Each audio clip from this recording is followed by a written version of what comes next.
नमस्कार, मैं फिर से अभिजीत शिलोत्री आपके सामने आ गया हूँ। पहले भी हमने एक इंटरव्यू में अजिंक्य शिंदे जो वैदिक एस्ट्रोलॉजर है उनके साथ बातचीत की थी। इस एपिसोड में हम वैदिक एस्ट्रोलॉजर जी से फिर से वैदिक एस्ट्रोलॉजी के बारे में और कुछ जानेंगे। हम समझ सकते हैं कि लोगों को आपके बारे में education, career, property, finances, court cases, marriage संबंधित प्रॉब्लम्स लेकर लोग आते हैं आपके पास। हाँ, लेकिन आपके अनुभव से शिंदे जी, कौन सी प्रॉब्लम आपके क्लाइंट सबसे बड़ी मात्रा में लाते हैं? सबसे बड़ी मात्रा में जो प्रॉब्लम्स मेरे पास मेरे क्लाइंट्स लेके आते हैं वो है लोन्स और लायबिलिटी संबंधित। लोन्स और लायबिलिटीज का मतलब क्या है? कर्जा, home loans, education loans, car loans, business के लिए लोन्स, वेडिंग के लिए लोन्स, शादी के लिए लोन्स, वेडिंग के लिए लोन्स, बहुत सारी चीजें होती है जिसके लिए लोग लोन्स लेते हैं और कर्ज में डूब जाते हैं या कर्ज के प्रेशर में आकर उनकी जिंदगी में काफी तन्हाई और परेशानी होती है। तो लोन्स और लायबिलिटी संबंधित प्रॉब्लम सबसे बड़ी मात्रा में मेरे पास आती है। तो लोन्स लायबिलिटी संबंधित प्रॉब्लम के बाद कौन सी बड़ी प्रॉब्लम आपके क्लाइंट्स आपके पास बड़ी मात्रा में लाते हैं? इसके बाद लोन्स और लायबिलिटीज के बाद जो दूसरी प्रॉब्लम सबसे बड़ी मात्रा में लोग मेरे पास लेके आते हैं वो है विवाह संबंधित या मैरिज रिलेटेड।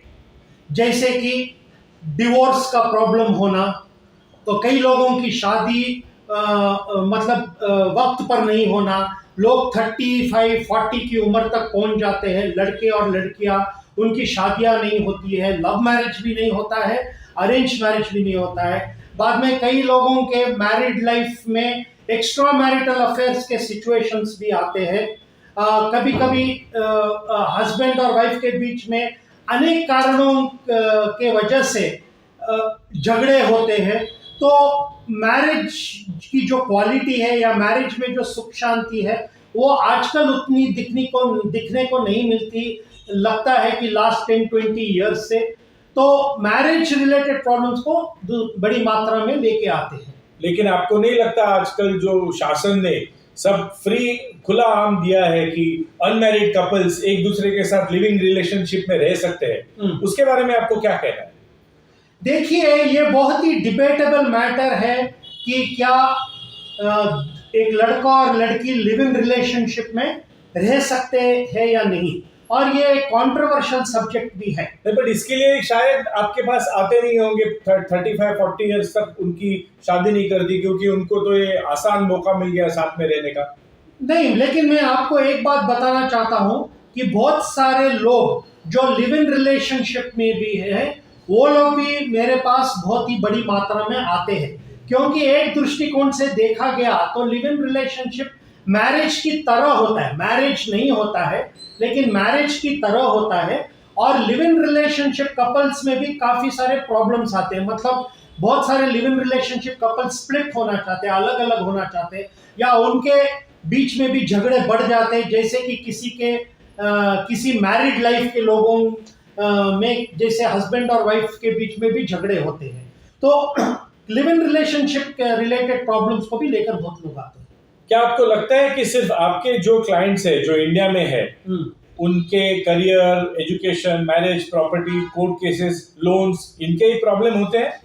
नहीं, जो इंडियंस है जो यूएसए में, ऑस्ट्रेलिया में, अफ्रीका में, यूके में बेस्ड है, इंडियन लोग जो वहां काम के लिए गए या पढ़ाई के लिए गए, एनआरआई जो वहां सेटल हो गए हैं, उन लोगों को भी family problems, loans and liabilities, कर्जा, marriage related problems, business related problems, health related problems, बच्चों या चिल्ड्रन रिलेटेड प्रॉब्लम, सबका सामना करना पड़ता है। कई इंडियंस को यहाँ लगता है कि जो इंडियंस ये फॉरेन कंट्रीज में जैसे यूएसए, यूके, अफ्रीका, ऑस्ट्रेलिया में बेस्ड है वो बहुत ही खुश है और उनके जिंदगी में कोई प्रॉब्लम नहीं है। ऐसा नहीं है, उन लोगों को वही प्रॉब्लम्स होते हैं जो इंडियंस को यहाँ होते हैं। लेकिन क्या अमेरिकन, ऑस्ट्रेलियंस, ब्रिटिशर्स या जैसे आपने कहा अफ्रीकन्स, इनको भी इंडियन लोगों की तरह education, profession, marriage, court cases संबंधित प्रॉब्लम्स होते हैं? हाँ, हम उन लोगों की बात कर रहे हैं जो गोरे लोग हैं, मतलब जो अमेरिकन्स हैं, जो ब्रिटिशर्स है, जो ऑस्ट्रेलियंस है, जो वहाँ के नेटिव है, हम उन लोगों की बात नहीं कर रहे जो इंडियंस वहाँ जाके बेस्ड हो गए। तो वो जो अमेरिकन्स है, जो ब्रिटिशर्स है, ऑस्ट्रेलियंस है, जो वाइट रेस के हैं, गोरे हैं, उन लोगों के जिंदगी में प्रोफेशन संबंधित, काम संबंधित, मैरिज संबंधित, चिल्ड्रन संबंधित, लोन्स, लायबिलिटीज, करियर, चिल्ड्रन, सब मैटर्स को लेकर कुछ ना कुछ समस्याएं होती है। देखिए, इस दुनिया में हर प्रकार का आदमी, वो किसी भी रीजन का हो, किसी भी कास्ट का हो, या किसी भी कम्युनिटी का हो, या किसी भी देश का हो, उसको कोई ना कोई समस्या किसी ना किसी दृष्टिकोण से होती है। और वहाँ के जो अमेरिकन, ऑस्ट्रेलियंस, ब्रिटिशर्स होते हैं, वो भी ऑनलाइन माध्यम के द्वारा मेरा एस्ट्रोलॉजी कंसल्टेशन लेते हैं। क्या आपको लगता है कि पिछले 10 से 20 सालों में ये education, profession, marriage, romantic relation संबंधित प्रॉब्लम्स ज़्यादा बढ़ गए हैं? हाँ, एक्चुअली लास्ट 10-20 ईयर्स में काफ़ी problems marriage related, profession related, romantic relationships related, finances related बढ़ गए हैं। वो इसलिए क्योंकि advancement of science and technology last 20-25 years में काफ़ी रफ्तार में हुआ।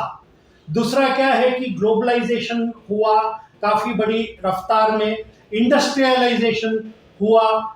इस दुनिया का जो एक कॉम्प्लेक्शन या रंग है वो पूरी तरह से बदल गया, चाल चलन बदल गया, एक रूटीन बदल गया। तो इसके कारण काफ़ी सारी समस्या जो है उनकी इंटेंसिटी बढ़ गई है और बहुत ही फ्रीक्वेंटली हर एक के घर में दिखाई देती है। तो आपके हिसाब से पिछले 10-20 सालों में लोगों के जिंदगी में खुशी और शांति कम हो गई? मेरा ये अनुभव है कि लास्ट 10-20 ईयर से, जब से इंडस्ट्रियलाइजेशन, ग्लोबलाइजेशन और ये जो advancement of science and technology हुआ है, उससे लोगों की जिंदगी में समस्याएं बढ़ गई है, सुख और शांति कम हो गई है। मतलब बहुत साल पहले का जो वक्त था उसकी तुलना में लास्ट 20-25 ईयर्स में, क्योंकि अब क्या हो गया है कि लोगों के काम भी अलग अलग हो गए हैं। सॉफ्टवेयर इंडस्ट्री में लोग काम करते हैं, कॉर्पोरेट में काम करते हैं, नए नए क्षेत्र प्रोफेशनल ओपन हो गए हैं। तो सबके बीच में कंपटीशन है, कंपैरिजन है, होम लोन्स है, एजुकेशन लोन्स है, मैरिज रिलेटेड लोन्स है, बाद में बहुत सारे ऐसे प्रॉब्लम जो आप जानते हैं कि बढ़ गए। मेरे को एक बताइए, एक स्पेशल कैटेगरी के क्लाइंट्स के बारे में बताएंगे आप कि आपके पास बड़ी मात्रा में कौन आता है? मैंने मेरी जिंदगी में, इनफैक्ट जिंदगी नहीं बोल सकते, मैंने अपने वैदिक एस्ट्रोलॉजी के प्रैक्टिस में इतने सालों में एक देखा है कि एक कैटेगरी होती है इस दुनिया में जिनको सुख और शांति बहुत सालों तक प्राप्त ही नहीं होता। वो 30 साल, 40 साल, 50 साल लगातार कुछ ना कुछ प्रॉब्लम में रहते हैं, कुछ ना कुछ प्रॉब्लम का स्ट्रेस होता है, दुखी रहते हैं और हर मोड़ पर उनको किसी ना किसी नेगेटिव घटना का सामना करना पड़ता है। एक स्मूथनेस जो होता है लाइफ में होता ही नहीं है और एक जिंदगी निरर्थक बन जाती है। मतलब इस जिंदगी में जीने का क्या मतलब है, इसे वो लोग सोचकर कभी कभी मुझको भी लगता है कि ये कैसी जिंदगी भगवान ने दी कि आप 30, 40, 50 साल लगातार मतलब बस मुश्किलों में और कठिनाइयों में डूबे रहे। तो आपको क्या लगता है, मतलब आपका इस बात से ये होता है कि दुनिया में काफी ऐसे लोग हैं जिनको तकलीफों का सामना करना ही नहीं पड़ता? मुझे मेरे अनुभव में लगता है, स्पेशली एस्ट्रोलॉजी प्रैक्टिस के अनुभव के आधार पर लगता है कि एक कैटेगरी होती है जिनके लाइफ में जनरली सुख और शांति के लेवल्स अच्छे होते हैं। उन लोगों को प्रॉब्लम्स कभी 1 साल में या 2 साल में आते हैं और अगर वो प्रॉब्लम्स आते भी हैं तो वो ज़्यादा दिन रहते नहीं हैं और उन प्रॉब्लम्स का सल्यूशन भी बहुत जल्दी निकल आता है। और इन लोगों को 30 साल, 40 साल, 50 साल लगातार स्ट्रेसफुल जिंदगी या स्ट्रगल ओरिएंटेड जिंदगी का सामना नहीं करना पड़ता। और आपके अनुसार कौन सा ऐसे बड़ा कारण है जिसके कारण लोगों की जिंदगी में सुख और शांति है ही नहीं? मुझको लगता है, मेरे अनुभव के आधार पर जितने मैंने क्लाइंट्स का मतलब एस्ट्रोलॉजी कंसल्टेशन किया है और उनकी सोच और उनके फीलिंग्स का विश्लेषण किया है। मुख्य कारण यह है कि लोग बहुत ही कंपटीशन और कंपैरिजन ओरिएंटेड हो गए। मतलब हर चीज में, पैसों में प्रतियोगिता करना दूसरों के साथ, कार और बंगले में के विषय में दूसरों के साथ प्रतियोगिता करना, हमारे पास ज्यादा पैसे, आपके पास कम पैसे, ऐसे चीजों में एक दूसरे के साथ कंपटीशन करना, तुलना करना, कंपैरिजन करना, उसके कारण सुख और चैन काफी कम हो गया, ऐसे मुझे लगता है। और दूसरा बड़ा कारण क्या होता है जो लोगों के जिंदगी में सुख या शांति को खराब होने में? क्या है कि आजकल मैं देखता हूँ बहुत सारे लोगों की मानसिक परिस्थिति, जिसको हम इंग्लिश में मेंटल हेल्थ बोल सकते हैं, वो मेंटल हेल्थ बिगड़ चुकी है, क्योंकि बहुत स्ट्रेस से आज के दुनिया में जिंदगी की रफ्तार बढ़ गई है। तो उस स्ट्रेस और स्ट्रगल के कारण बहुत सारे लोगों की मेंटल हेल्थ या मानसिक परिस्थिति बिगड़ जाती है। उसके कारण लोग दुखी हो जाते हैं और मानसिक परिस्थिति ठीक नहीं होने के कारण और ज्यादा प्रॉब्लम्स उनके जिंदगी में बढ़ जाती है, क्योंकि मानसिक परिस्थिति का नेगेटिव मोड पर जाना वो दूसरे बहुत सारे मैटर्स पर एक नेगेटिव प्रभाव डालती है। और ऐसे कोई प्रैक्टिकल सॉल्यूशन आप बोल सकते हैं जिसके कारण लोगों की जिंदगी में सुख और शांति है ही नहीं और सुख या शांति रहे ज्यादातर? हर आदमी को पढ़ना चाहिए, लिखना चाहिए, काम करना चाहिए, अपने एक करियर को अच्छी तरीके से एस्टैब्लिश करना चाहिए। लेकिन इसका मतलब ये नहीं है कि हर चीज में हम एक दूसरे के साथ कंपटीशन करें और एक दूसरे के साथ हम अपने आप को कंपेयर करें। मतलब किसी के पास ज्यादा पैसे, हमारे पास कम पैसे, किसी के पास बड़ी गाड़ी है, हमारे पास कम छोटी गाड़ी है, कोई फॉरेन में है, वहाँ सेटल्ड है, हमको मौका नहीं मिला फॉरेन में सेटल होने का। तो ऐसे चीज़ों में ज़्यादा कंपटीशन, कंपैरिजन करेंगे तो हम दुखी हो जाएंगे, बहुत सारा स्ट्रेस आ जाएगा और मानसिक परिस्थिति भी बिगड़ जाएगी। और दूसरा कोई प्रैक्टिकल सॉल्यूशन है जिससे लोगों के जिंदगी में सुख और शांति रहे? देखिए, मैंने थोड़ी देर पहले आपको बताया था कि मानसिक परिस्थिति आजकल लोगों की काफ़ी खराब हो गई है, उतनी अच्छी नहीं है। तो मानसिक परिस्थिति को ठीक करने के लिए लोगों को मानसिक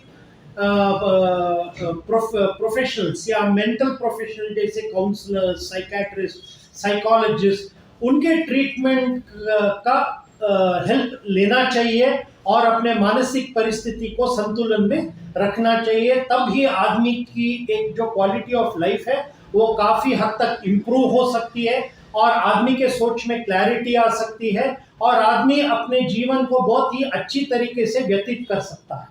चलो, बहुत बहुत धन्यवाद शिंदे साहब, यहाँ पे आने के लिए फिर से शुक्रिया। जय हिंद। नमस्ते, थैंक यू सर।